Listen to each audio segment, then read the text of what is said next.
तिथनं जोरात गेलं बघा तर त्या नारळापासून पुन्हा ततच गप झालं. मी इथंच बसले, कुठे गेलीच नाही. बर येऊन जाऊन एकदाशीच पाठीशी इथं गॅस बंद केलं, दार इकडलं मोहर लावलेलं होतं, ती एक उघडलं, दूध वरगायला लागलं गडबडी. बर बर बर पण ती पुन्हा बघते मस्त, पण दिसना झालंय तर नारळाच्या आड कुठेशी जापानले पुन्हा. हा हाय दिसतंय. तर नमस्कार मित्रांनो, सर्पमित्र विजय सूर्यवंशी या यूट्यूब चॅनलचे सर्वांचं स्वागत आहे. कुठं आता आहे सर? सेफ्टीसाठी घालावं लागतं हो. हां तर बघा मित्रांनो, आता आज आपण वासुंबे गावामध्ये पोचलेलो आहे. कशा काय नारळाखाली तिथनं जोरात गेलं बघा तर त्या नारळापासून पुन्हा ततच गप झालं. मी इथंच बसले, कुठे गेलीच नाही. बर येऊन जाऊन एकदाशीच पाठीशी इथं गॅस बंद केलं, दार इकडलं मोहर लावलेलं होतं, ती एक उघडलं, दूध वरगायला लागलं गडबडी. बर बर बर पण ती पुन्हा बघते मस्त, पण दिसना झालंय तर नारळाच्या आड कुठेशी जापानले पुन्हा. हा हाय दिसतंय. तर मागच्या वेळेला आपण धरला होता ना इथं त्या नळीत दोन होता तिथं, सेम तसा आहे, सेम त्योच आहे, फक्त वेगळा म्हणजे जोरात गेलं हितनं पळाल तसं तुकडे गेलं. हा बसले बसले बसले. कालवा आहे तर धडाधडा त्यासाठी वाजवते मी. हा तर बघा मित्रांनो, ब्लर दिसतंय, मागापासून माझं लक्ष नव्हतं कॅमेराकडं. आता बघा तुम्हाला दिसतंय का? तर त्या ठिकाणी एक साप आपल्याला दिसतोय. तर हा ब्रोंज बॅक ट्रिस्नेक म्हणजे झाडावरती राहणारा साप आहे आणि अतिशय चपळ असतो आणि त्या चपळतेनं तो पाळण्याचा प्रयत्न करत असतो, पूर्णपणे बिनविषारी. आता काही लोक नवीन सर्पमित्र आहेत तर त्यांना हा साप नानेटी वाटतो, लोक याला ननाटी म्हणतात, पण ॲक्च्युली हा नानेटी नाही. ननाटी जातीचा साप आहे, तो एकदम छोटासा असतो, 1-1.5 फुटापर्यंत वाढतो. त्यामुळं गैरसमज कोणी करू नका. हा ब्रोंज बॅक ट्रिस्नेक म्हणजेच रोका जातीचा हा साप आहे. आपण त्याला बाहेर घेऊन थोडीशी अजून माहिती देईन मी. त्याचं तोंड वगैरे कसं, स्ट्रक्चर कसं असतं, बॉडीचं डिझाईन कशी असते, कलर कसा असतो, ते मी सर्व माहिती सांगेन. दार जसं उघडलं ते मिसळ ठेवा म्हणले ही लावली. थोडं चिकन आहे वाटतं कुठं जायचं आता मला बाहेर. तर बघा आपण त्याला कशा पद्धतीनं पकडलेलं आहे. आता साप पकडत असताना एक महत्त्वाची गोष्ट काय असते, त्याला पकडत असताना एकदम लाईटली, एकदम कॅज्युअली, त्याला अजिबात त्रास होऊन द्यायचा नसतो, तर तो आपल्याला चावत नाही. अन्यथा सापाला इजा झाली, साप चावू शकतो. आता हा साप चावल्यानंतर कुठल्याही प्रकारचा धोका होणार नाही, कारण हा बिनविषारी सर्प आहे. आता तो काय करतोय, नारळाच्या आडाला जातोय, आपल्या शरीराची अट्टण लावून पुढे पाडण्याचा प्रयत्न करतोय. आपण त्याला कुठल्याही प्रकारचं वडावडी करत नाही, कारण हा साप अत्यंत नाजूक असतो. तर आपण बघा वेळ न वाया घालवता त्याला बाहेर घेऊया पाहिजे. चिडल्यानंतर तो शरीर फुगवल्यानंतर आपल्याला निळसर रंग सुद्धा दिसण्याची शक्यता आहे. तर तो चिडला नाही तर मग काय दिसणार नाही. अधूनमधून त्याने बॉडी त्याची फुगवली की आपल्याला निळा रंग दिसण्याची शक्यता असते. तर बघा किती स्पीडनं तो पडण्याचा प्रयत्न करतोय, त्याला थोडासा शांत करण्याचा प्रयत्न करतो. साप पकडत असताना लक्षात घ्या, एकदम लाईटली पकडायचं असतं, एकदम कॅज्युअली, म्हणजे त्याला त्रास होणार नाही याची लक्षात आपल्याला घ्यायची असते. गोल गोल पण फिरण्याचा प्रयत्न करतोय. तो आता घाबरलाय, ॲक्च्युली घाबरून तो आपल्यापासून पळण्याचा प्रयत्न करतोय, परंतु आपण त्याला पळून देणार नाही, जाऊन देणार नाही आणि एकदम हलक्या हाताने त्याला पकडायचं आहे, लक्षात घ्या. आता आपल्यासोबत बघा सूरज भिंगार देवे, तसेच दादा नाव काय तुमचं? यश भागवत. तर हे दोघं जण उपस्थित आहेत, त्यांचं मनापासून धन्यवाद. त्यांना ही प्रशिक्षणाची गरज आहे, त्यांनी सांगितलं होतं प्रशिक्षण हवं आहे, मग त्यांना मी आज सोबत इथं घेऊन आलेलो आहे आणि त्यांना अनुभव, साप पकडण्याचा जो अनुभव असतो तर ते मी देणार आहे. तर बघा हा कशा पद्धतीने दिसतोय. हा साप चावल्यानंतर कुठल्याही प्रकारचा धोका होत नाही, त्यामुळे पहिली गोष्ट घाबरायचं नाही. विषारी सापाला असं पकडण्याचा प्रयत्न करायचा नाही, अन्यथा भावकी बोलवायला लागते.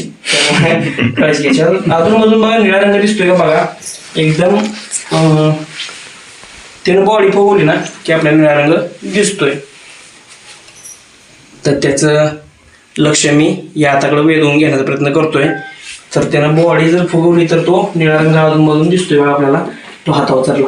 आता तो माझ्या हाताला फांदी समजतोय. बघा झाडावरती राहणारा साप असल्यामुळं त्याची बॉडी बघा किती लवचिक आहे आणि बाकीचे जमिनीवरती राहणारे साप असतात ना, ते जमिनीवर जसे पळतात तसा हा झाडावरती पळत असतो. तर बघा निळा रंग तो दाखवायचा प्रयत्न करतोय बघा. म्हणजे ही अटॅकची पोझिशन आहे त्याची. म्हणजे की त्याला जेव्हा हल्ला करायचा आहे तेव्हा असं बॅकला जातो आणि निळा रंग दाखवतो. म्हणजे त्याचं शरीर बॉडी फुगवतोय, त्याला राग व्यक्त करतोय. तो राग व्यक्त करून निळा रंग दाखवण्याचा प्रयत्न करतोय बघा. अजून मधून बॉडीवर तुम्ही बघितलं या साईडला वगैरे तर निळा रंग आपल्याला दिसतोय. आणि जेव्हा तो शांत होतोय तेव्हा निळा रंग गायब होतोय बघा पूर्ण. आणि कांस्य धातूसारखी त्याची पाठ आहे, म्हणून या सापाला ब्रोंज बॅक ट्री स्नेक म्हटलं जातं. ब्रोंज म्हणजे कांस्य धातू, पाठ बॅक, ब्रोंज बॅक, आणि झाडावरती राहतो म्हणून ट्री स्नेक असे त्याचं नाव आहे बघा. आणि स्लिम बॉडी असते, एकदम सडपातळ. तुम्ही शेपटी जर बघितली तर कशा पद्धतीची शेपटी आहे तुम्ही बघू शकता, एकदम सडपातळ. अशा प्रकारे सापांची माहिती घेऊन आपण साप पकडायला शिकलं पाहिजे, लक्षात घ्या. कारण बिना माहितीचं पकडायला जे काही गेलेले आहेत त्यांना धोका झालेला आहे. त्यामुळं अजिबात लक्षात घ्या, बिना माहितीचं सापांना पकडण्याचा अजिबात प्रयत्न करू नका, त्यांना धोका होऊ शकतो. आपण त्याला आता बर्नीमध्ये पॅक करून सुरक्षितमध्ये मनुष्य वस्तीपासून थोडंसं लांब नेऊन सोडून देऊ, जेणेकरून माणसाच्या घरात वगैरे घुसू नये. माणसांना सापांची भीती वाटत असते, लक्षात घ्या. साप बघितलं की त्यांना माहीत नसतं, त्यामुळे लोक साप म्हणले की घाबरतात. साप म्हणले की लोकांना विष, चावणार, मरणार या 2-3च गोष्टी आठवतात, त्यामुळे घाबरतात लोक. तर बघा मित्रांनो, आपल्याला ज्यांनी कॉल केला, नाव सांगा तुमचं दादा? शिवाजी सूर्यवंशी. शिवाजी सूर्यवंशी आमची भावकी दिसत्या. तर त्यांचं मनापासून धन्यवाद. बघा, त्यांनी या मुख्य प्राण्याला न मारता वाचवण्यामध्ये चांगला प्रयत्न दाखवलेला आहे. त्यांचं आपल्या चॅनलतर्फे म्हणजेच सर्पमित्र विजय सूर्यवंशी या यूट्यूब चॅनलतर्फे त्यांचं मनापासून खूप खूप धन्यवाद. अरे किती चपळ आहे बाळा तो. तर बघा, साप स्वतःहून आपल्याला कधीही चावत नसतात. त्यांना धोका झाला तर ते स्वतःच्या बचावासाठी चावतात. आता मारताना आणि पकडताना या 2 गोष्टी करताना साप चावत असतात. त्यामुळे लक्षात घ्या, सापाला मारायचा प्रयत्न करायचा नाही आणि पकडताना काळजीपूर्वक पकडायचा आहे. त्याला इजा होणार नाही याच्या दृष्टिकोनातून. हा जर साप चावला तर काय होणार नाही, म्हणून मी त्याला असं पकडलेलं आहे. कोणीही बिना माहिती पकडू नका. मी वारंवार सांगण्याचं कारण असं आहे की साप पकडण्याच्या नादात लोकांनी जीव सुद्धा गमावलेले आहेत. म्हणून सांगायचं मला 2दा-3दा मी सांगतोय वारंवार. त्याचं कारण ते आहे. टोपण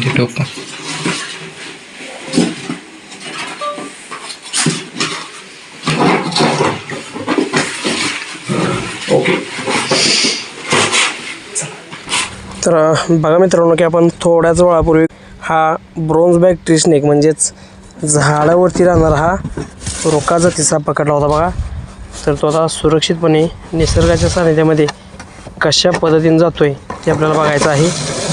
खूपच चपळतेने तो निसर्गामध्ये निघून चाललेला आहे. ती शेपटी बघा एकदम सडपातळ आहे. त्याला अगदी आपण सुरक्षितपणे निसर्गाच्या सानिध्यामध्ये सोडलेला आहे. तुम्हाला दिसत असेल बघा, तो पुढच्या बाजूला निघून गेलेला आहे. तर खूप चपळ असणारा साप असतो आणि याचं मूळचं रहिवाशी जे असतं तर तो झाडावरतीच राहत असतो. बघू शकताय कशा पद्धतीने तो निघालेला दिसतोय आपल्याला. बारकाईनं चपळतेनं तो पुढं सरकतोय. तर त्या फांदीवर आपल्याला गेलेला दिसतोय. तर अशा प्रकारे तो निघून गेलेला आहे. भेटूया नवीन व्हिडिओमध्ये नवीन सापासोबत. तोपर्यंत सर्वांनी काळजी दक्षता घ्यायला विसरू नका. तुम्ही जर आपल्या चॅनलवरती नवीन असाल तर आपल्या चॅनलला लगेचच सबस्क्राईब करून बाजूला बेल आयकॉन बटन दाबून ऑलचं ऑप्शन क्लिक करायला विसरू नका. तर तुम्हाला मी बघा थोडंसं त्याचं अजून झलक दावतो. बघा त्यात दिसते का, तर तो या ठिकाणी खालच्या बाजूला खालच्या दिशेनं निघालेला आहे. आपल्याला या ठिकाणी दिसतोय बघा. आपण त्याला पाण्याच्या ठिकाणी सोडलेला आहे, जेणेकरून त्याला पाण्याची कुठल्याही प्रकारची अडचण येऊ नये म्हणून. ओके, धन्यवाद.